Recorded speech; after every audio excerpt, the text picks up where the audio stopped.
টানা ভারী বৃষ্টিপাতের কারণে প্লাবিত হয়েছে ভারতের গুজরাট রাজ্যের অনেক এলাকা। এই বন্যায় এখনও পর্যন্ত কমপক্ষে ২৯ জন প্রাণ হারিয়েছেন। এ পর্যন্ত ১৮,০০০ মানুষকে উদ্ধার করা হয়েছে। বৃহস্পতিবার ২৯ অগস্ট এক প্রতিবেদনে এই তথ্য জানিয়েছে ভারতীয় সংবাদ মাধ্যম হিন্দুস্তান টাইমস। গত রোববার থেকে শুরু হয় টানা বৃষ্টি।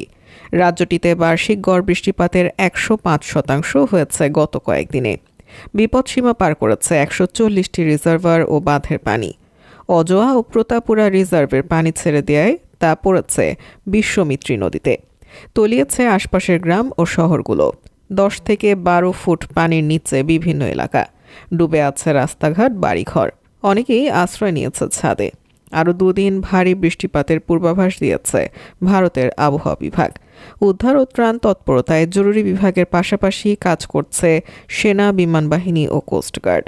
গতকাল বুধবার সকালেই বন্যা পরিস্থিতি নিয়ে গুজরাটের মুখ্যমন্ত্রী ভূপেন্দ্র পটেলের সঙ্গে ফোনে কথা বলেন ভারতের প্রধানমন্ত্রী নরেন্দ্র মোদী।